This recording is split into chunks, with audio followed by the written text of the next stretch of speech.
The prison yard at Millstone Penitentiary was a world of silent codes and unspoken threats. Every stare could be a warning. Every friendship could be a trap. It wasn't a place where men fell in love. It was a place where they fought to survive. But within that unforgiving system, two unlikely souls would find each other, and in doing so, set a tragic chain of events into motion. Julian Carr was serving 15 years for armed robbery and aggravated assault. At 28, he was known for his sharp features, lean frame, and cool, calculated demeanor. He didn't speak much, but when he did, people listened. His confidence wasn't loud. It was dangerous. Inmates gave him space not because he commanded it, but because something in his quiet gaze suggested he was willing to do anything to keep it.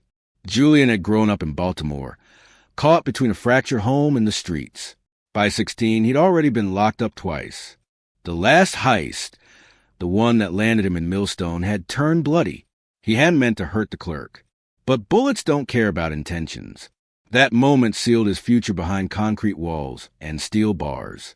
Then came Marcus M.J. Jordan, 22, a first-time offender, convicted for identity theft and wire fraud after orchestrating a six-figure scam that unraveled faster than he'd expected.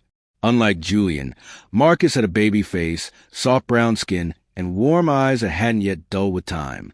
He walked into the unit like a deer in headlights, fresh meat in the eyes of the old wolves. Marcus wasn't built for prison. Not physically, not mentally, but he was smart. He stayed low, avoided eye contact, and stuck to books. He spent most of his time in the library, had buried in novels that helped him forget the gray monotony of cell life. Still, loneliness settled into his bones quickly. The silence inside the cell wasn't the kind that brought peace. It screamed with the absence of touch, of laughter, of meaning. Their first interaction was a glance. Nothing more. Marcus was reading in the yard, alone on a bench, when Julian passed by during his daily walk. Their eyes met for just a second. But in a place like Millstone, even a second could feel like eternity. There was something in Julian's expression, something unreadable. He didn't leer. He didn't smirk. He just looked like he saw past the surface. A week later, they crossed paths again in the library.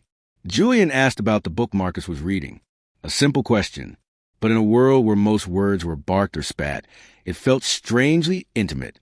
Marcus replied cautiously, unsure of Julian's motives. Over the next few weeks, Julian started visiting the library more often. Sometimes he'd sit at the opposite table. Other times, he'd pass a note with a book recommendation. It wasn't flirtation. Not yet. It was something softer, slower, a connection beginning to breathe inside the shadows. Marcus found himself drawn in, though he didn't want to be. He'd heard the rumors. He knew that even a hint of being gay or soft, as they called it, could get you labeled, targeted, beaten, or worse. But Julian was different. He never pressured, never crossed lines. He just made Marcus feel seen in a place that made men invisible. One night, after lights out, Marcus found a note tucked into a book he borrowed. It read, "I see you. I know what that loneliness feels like. You don't have to carry it alone." It was unsigned, but he knew the handwriting. The next time they met in the yard, Marcus sat next to Julian. "I got your note," he said quietly. Julian didn't smile, just nodded. From there, something delicate began to bloom. It wasn't romantic at first. It was survival disguised as companionship. They started walking together during rec, talking in hushed tones, sharing bits of their past they'd never told anyone inside. Julian told Marcus about the night of the robbery, about how he couldn't sleep after the shooting. Marcus confessed he missed his mother's cooking more than anything else. They laughed once, softly, quickly, as if laughter itself might get them punished. It took 2 months before they ever touched. One night, inside the laundry room during their assigned shift, Marcus brushed past Julian, and Julian gently grabbed his wrist. Just for a second, but that second was electricity. The kind that couldn't be explained. The kind they both had craved but feared in equal measure. After that, everything changed. They began stealing moments. A brush of the hand under a lunch tray. A shared blanket during a cold night in the infirmary. Even a kiss. hidden in the darkened corner of a utility closet, their hearts racing so loud it drowned out the sound of everything else. It wasn't just lust. It was something far more dangerous: intimacy. They had rules. No eye contact in the yard. No sitting together more than twice a week. No lingering in shared spaces. Everything had to look like coincidence. But as feelings deepened, the rules began to slip. Marcus started looking at Julian with softness he couldn't hide. Julian wanted to master control, started watching Marcus like he was his only anchor to sanity. Other inmates noticed. Whispers began. And in Millstone, whispers were lethal. "You spending a lot of time with him," someone said to Julian one morning. Julian shrugged. "He ain't a threat." "Don't gotta be a threat to be a liability," the inmate replied. "Watch yourself." Julian didn't respond, but he heard it, loud and clear. So did Marcus. Their stolen moments became shorter, their conversations more coded, but the connection, it only grew stronger. Because now, it wasn't just about desire. It was about need. In a place where love was taboo and weakness was punishable, they had found something sacred, something worth risking everything for. But love, when buried too deep, becomes combustible. And fear, when combined with secrets, can turn even the purest bond into something toxic. Neither man realized it yet, but the walls were closing in, and the cost of what they had created would soon be paid in blood. What began as soft glances and whispered words had slowly turned into something far more intense, something electric and dangerous. Julian and Marcus were no longer just two lonely men surviving behind cold concrete walls. They had become each other's escape, each other's obsession. But inside Millstone Penitentiary, there was no such thing as privacy, and love didn't just make you vulnerable, it made you a target. Their connection, once subtle and careful, had grown too visible. Inmates who had once ignored Marcus now watched him. Some laughed when he passed by. Others muttered slurs just loud enough for him to hear. The pressure inside the prison system was relentless, and secrets had a short shelf life. Marcus knew the walls were closing in, but it was Julian's behavior that truly changed everything. Julian had always been controlled, calculated, but as his feeling for Marcus deepened, so did his possessiveness. What started as protective instincts became a slow burn of jealousy that crept into every corner of their bond. He began to question where Marcus was during shift changes. He didn't like him talking to certain inmates, especially those with reputations. He didn't like when Marcus laughed too freely. Didn't like when he looked too comfortable without him. It began with small things, Julian giving Marcus advice on who to avoid. Then came the late-night conversations filled with subtle threats disguised as concern. "You gotta be careful who you smile at," Julian said one evening in the supply room, his hand brushing Marcus's cheek. "People notice. They talk." Marcus nodded, unsure whether to feel flattered or frightened. "I'm not trying to make waves." "You don't have to try," Julian said, his voice low. "Just being near you, people look. You're soft. That scares them, makes them curious, makes them cruel." Julian had a way of speaking that made Marcus feel both safe and trapped at the same time. There was love in his words, but also an edge, something sharp beneath the sweetness. Marcus didn't know when that shift had happened, but it was there now, lingering in every look, every pause, every breath between them. One afternoon, Marcus was caught laughing with another inmate, Jamal, a harmless guy known for cracking jokes during lunch prep. Julian saw it from across the kitchen. His eyes didn't blink. When Marcus returned to his cell that night, Julian was waiting. "What was so funny?" Julian asked. Marcus froze. "What?" "With Jamal. What were you laughing about?" "It was nothing." He was talking about how the meatloaf looked like roadkill. Julian stepped closer. "You think that's funny?" Marcus tried to keep his voice even. "It was a joke." "You like him?" "What?" "Do you like him?" There was something in Julian's eyes, something wild, like a fire looking for air. Marcus backed away slightly, unsure what would happen next. "Julian, you're being paranoid." Julian looked at him for a long, terrifying moment, then smiled. "I just don't want you getting hurt." It didn't sound like protection. It sounded like a warning. From that night on, things shifted. Marcus still cared for Julian, still needed the closeness, the warmth, but the lines between affection and control had blurred. He started avoiding conversations with other inmates. He withdrew, and in that isolation, Julian tightened his grip. He began leaving Marcus notes that sounded like love letters, but read like surveillance logs. I saw you talking to Green. Be careful, he's not your friend. You were late to the yard. Everything okay? You don't look at me the same anymore. Are you hiding something? The intimacy that had once made Marcus feel alive now felt suffocating. He felt like he was constantly being watched, judged, doubted. But what terrified him most was that he still loved Julian, still needed him, still reached for his hand in the dark, even when he wasn't sure if it would hold him or crush him. And then came the secret, the one that changed everything. Marcus had been feeling sick for weeks. At first, he thought it was stress, the nausea, the weight loss, the fatigue. But when he finally went to the infirmary, the results hit like a hammer. HIV positive. He sat in stunned silence as the nurse explained the diagnosis. He hadn't been with anyone except Julian. There was no question where it had come from. The realization felt like drowning. His breath caught in his throat, his hands numb. When he confronted Julian days later, the truth surfaced like a corpse in a river. Julian had known. I didn't lie, he said quietly, looking away. I just didn't tell you. I didn't think it mattered.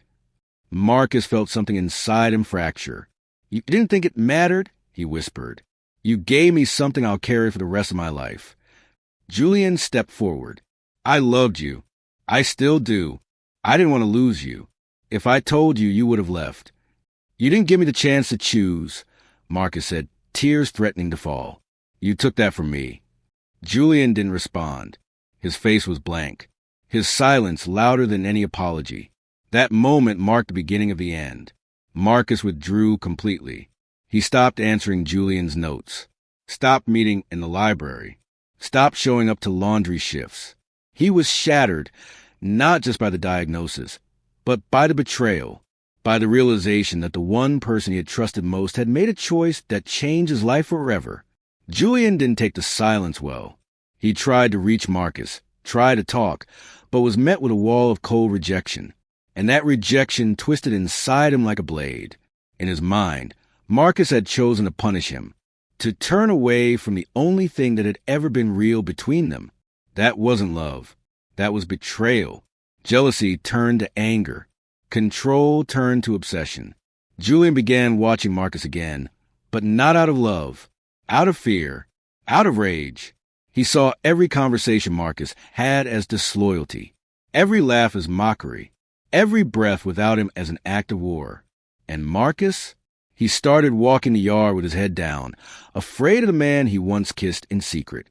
Two men who had once found peace in each other's arms now walked on opposite sides of a battlefield. But this wasn't just about heartbreak anymore. It was about pride, shame, rage, disease, and the need to make someone pay. The walls of Millstone Penitentiary had never felt so tight. For Marcus Jordan, every hallway was a trap, every stair a threat, and every memory of Julian Carr weighed on his chest. Since discovering his HIV diagnosis, the same secret Julian had kept buried, the world around him had started to crack. What once felt like the safest place in the prison, their secret bond, now felt like the deadliest. Marcus had stopped talking to Julian. No notes, no visits, no eye contact. He avoided the library, changed his rec hours, took kitchen duty in a different block just to keep away. But the problem with prison wasn't just proximity. It was the invisibility of anger. You couldn't see when someone was about to break until it was too late. Julian didn't handle rejection well, especially not from Marcus. He had convinced himself that what they had was real, that it was stronger than sickness, stronger than betrayal, stronger than bars. But now Marcus was gone, emotionally, physically, and spiritually. He had become a stranger. And worse, Julian could feel the eyes of the prison on him, as if everyone knew, as if Marcus had told someone, as if the secret of their relationship and the disease passed between them was no longer theirs to protect. Julian's paranoia bloomed like mold. He started watching Marcus obsessively again, just like in the beginning, only this time, the tenderness was gone. He watched who Marcus sat with at meals, who he walked next to in the yard. He noted the time Marcus spent near the guards, convinced he was planning something. One morning, Julian confronted him in the showers. It wasn't supposed to be a confrontation. It was supposed to be an apology. But when he saw Marcus standing under the stream of water, back turned, ribs showing from weeks of lost appetite, something in Julian cracked. "You couldn't even tell me?" Julian asked, his voice low, barely heard above the rushing water. Marcus froze. "You just walked away." Marcus turned slowly. His face was pale, expression hollow. "What did you want me to do, Julian? Thank you for ruining my life." "I didn't ruin anything." Julian shot back. "You still breathe, don't you?" "Yeah," Marcus whispered, "but it doesn't feel like living." Julian stepped closer, and Marcus backed against the wall. "I loved you," Julian said, jaw clenched. "I still do, but you made this into war." Marcus held his ground. "You made it war the moment you decided my life wasn't worth honesty." Julian's fist clenched, but he didn't strike. He stared at Marcus for a long, breathless moment, eyes full of emotion he couldn't name. Then, without another word, he turned and walked out. But that wasn't the breaking point. That came 2 nights later.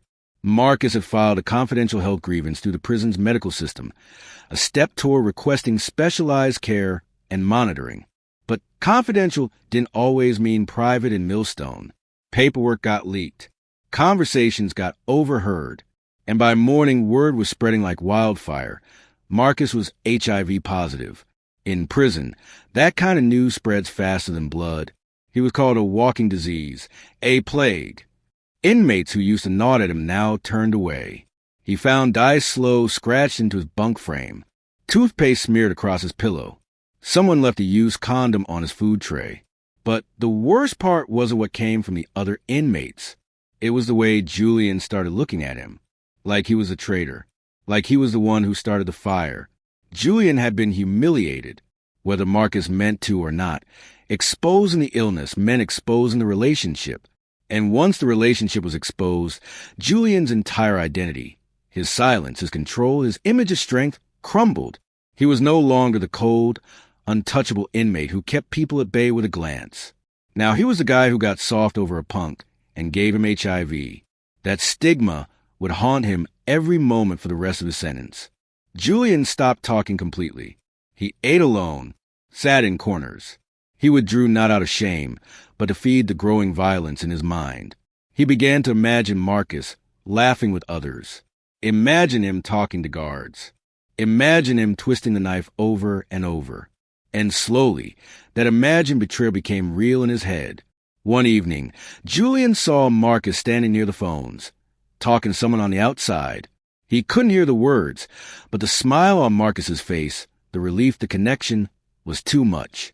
Julian felt something hot rise in his chest. How dare he smile? How dare he move on, while I rot in silence and shame? Later that night, Julian sat in his cell staring at the ceiling. He didn't sleep. He just waited. Waited for the rage to stop building. Waited for something, anything, to tell him to let go. But nothing did. He was sinking, and in his descent, only one thought made sense. If I can't have peace, neither can he. That thought was a spark. The decision wasn't loud or dramatic. It didn't come with tears or threats. It was quiet, cold, inevitable. Julian began to prepare. He knew Marcus's routine. When he went to the laundry drop, what path he took to the commissary, who was stationed at what posts, and which corners of Millstone had blind spots. Places where cameras didn't reach. Places where secrets could still live and die. And he knew that all he needed was one moment, one chance, one quiet second to make Marcus feel everything he had made Julian feel. Exposed, powerless, ruined. Marcus sensed it coming. The tension in the air was different. Julian no longer tried to talk to him. He just stared, like a predator studying its prey. And still, Marcus didn't report it. Didn't say a word. Whether out of guilt, shame, or something deeper, he kept silent, even when silence was a death sentence. The prison machine kept turning. Guards changed shifts. Inmates followed routines. And deep beneath the surface of all that order, a quiet storm was building. A storm born of betrayal, illness, lost love, and the unbearable truth that some wounds never heal. Some rot until they explode. It happened in silence. No screams. No warning. Just blood. The murder of Marcus Jordan unfolded in a shadowed hallway between the laundry room and the lower-tier showers, one of the few places in Millstone Penitentiary where the cameras didn't quite reach. The kind of place inmates use to settle debts. Or disappear. The guards found his body at 7:14 a.m., slumped against the concrete wall with his head tilted back, eyes wide open. His mouth was parted, as if he died mid-sentence. But the real horror was in the blood, so much of it, soaked into floor, splattered along the wall, pooling in the corners. He had been stabbed 7 times, once in the chest, twice in the abdomen, and 4 times in the neck. The murder weapon was a sharpened piece of plastic, broken from a laundry bin handle, filed to a jagged point and wrapped with cloth for grip.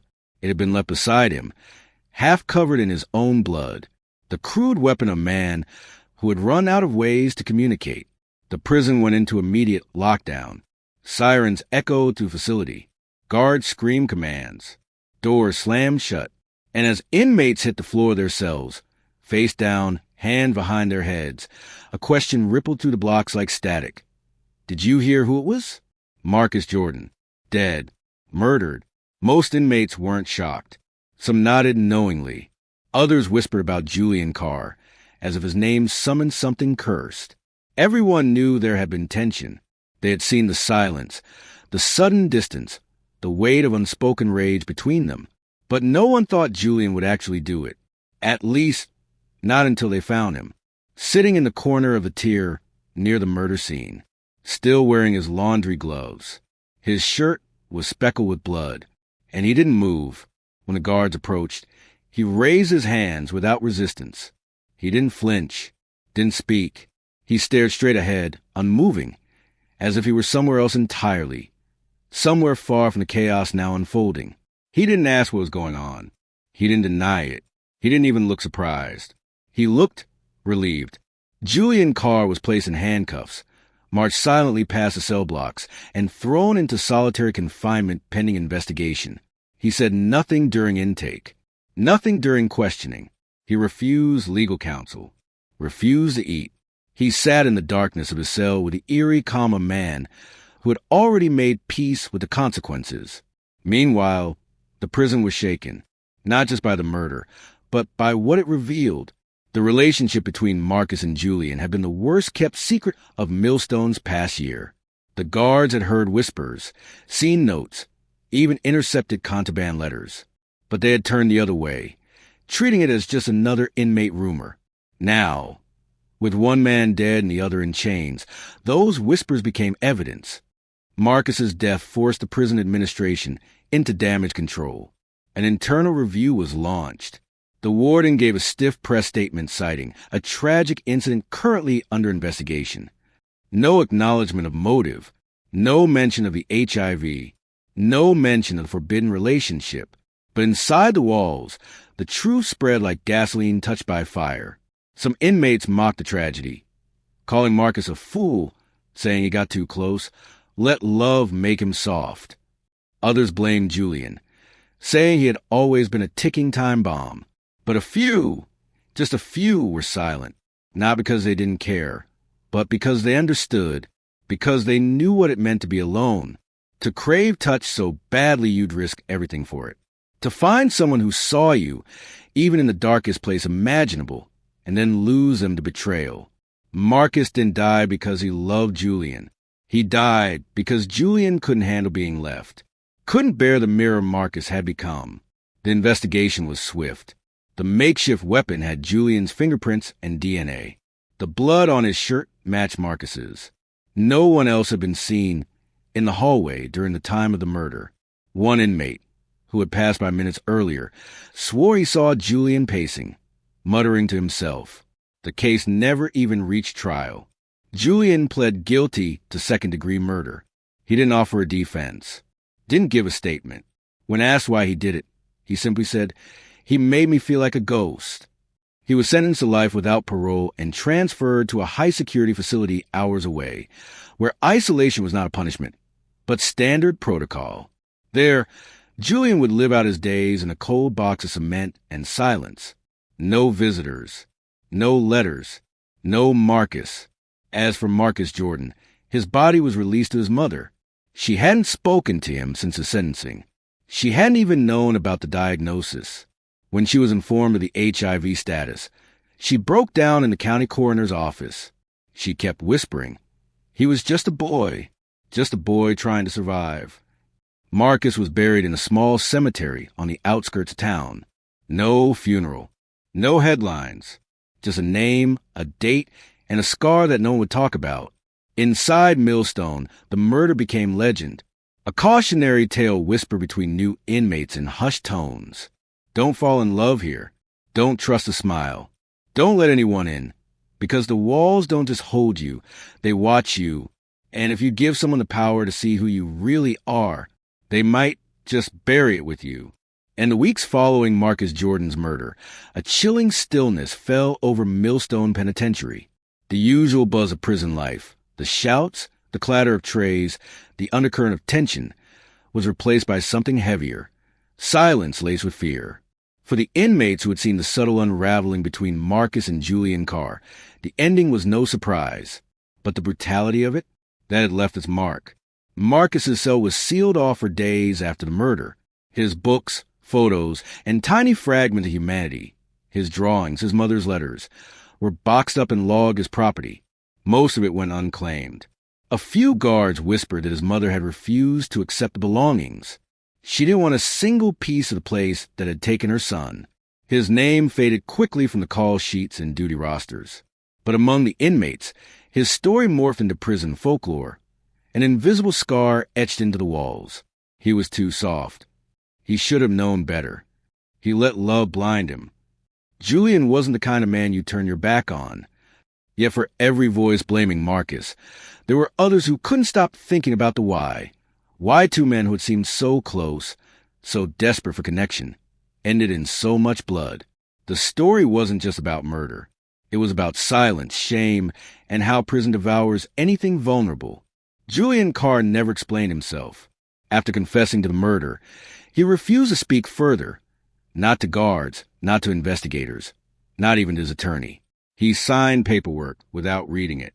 He kept his head low during court proceedings, wearing a state-issued jumpsuit and an expression that hovered between apathy and exhaustion. During the arraignment, the judge asked, "Do you understand the charges brought against you?" Julian nodded. "And do you plead guilty or not guilty?" "Guilty," he said. Flat, hollow. When asked if he had any final statement, Julian said only, "I loved him. I just didn't know how." No witnesses were called.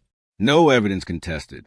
The prosecution presented the timeline, the weapon, the confession. The case was closed before it even had the chance to breathe. Julian was sentenced to life without parole and transferred to Black Ridge Supermax, a prison built for isolation, where inmates are locked down 23 hours a day, and silence is a default language. There, Julian became another ghost in a cage. No visitors, no interviews, no mail. He didn't appeal. He didn't fight the sentence. He accepted it. Some said that was his punishment. Not the cell, but the silence. The knowledge that Marcus was gone. That no amount of penance or time could undo the moment his rage broke loose. Others weren't so generous. "He killed a man over hurt feelings," one inmate muttered. "That ain't love. That's control." Meanwhile, Marcus's death had ripple effects no one could have predicted. A quiet investigation was launched into Millstone's internal protocols. How had two inmates, both flagged as high risk, managed to form an unsupervised relationship without intervention? Why weren't health disclosures flagged when Marcus was diagnosed? Why were cameras missing from such a critical area of the facility? The warden, faced with pressure from the Department of Corrections, issued a heavily redacted memo blaming individual misconduct and unforeseen gaps in procedure. Several staff members were quietly reassigned. The infirmary was restaffed, and new policies were put in place to prevent intimate fraternization between inmates, though no one was foolish enough to believe that would stop anything. But it wasn't just policy that changed. It was the atmosphere. Prisoners who once flirted openly in passing now kept their heads down. The risk had become too real. Marcus had become the cautionary tale. Fall in love, catch a charge, catch a disease, or worse, catch a blade. No one wanted to be the next Marcus, and no one wanted to become the next Julian. Outside the prison, there was no media storm. Marcus's murder earned a 2-paragraph obituary in the local paper. No photos, no context, just a name, a date, and a sentence. Marcus Jordan, 23, died while serving a sentence at Millstone State Correctional Facility. Authorities are investigating. There was no mention of Julian, no mention of HIV, no mention of love, just silence. The world moved on. But in the hearts of a few, guards, inmates, maybe even Marcus's mother, the story lingered. Marcus had been young, quiet, thoughtful, a man who had made mistakes, yes, but who had also searched for something pure in a place that had no room for it. He had found it, briefly, in Julian, and then it destroyed them both. Julian, for his part, disappeared into the system. By the time 6 months had passed, newer inmates didn't even know his name. He had become a shadow. And maybe that's what he wanted. But in the stillness of his cell, with nothing but for concrete walls and the ghost of memory, Julian was left with the truth he had carved into his own fate. That silence is louder than any scream. That love, when poisoned by fear and betrayal, can kill more completely than hate ever could.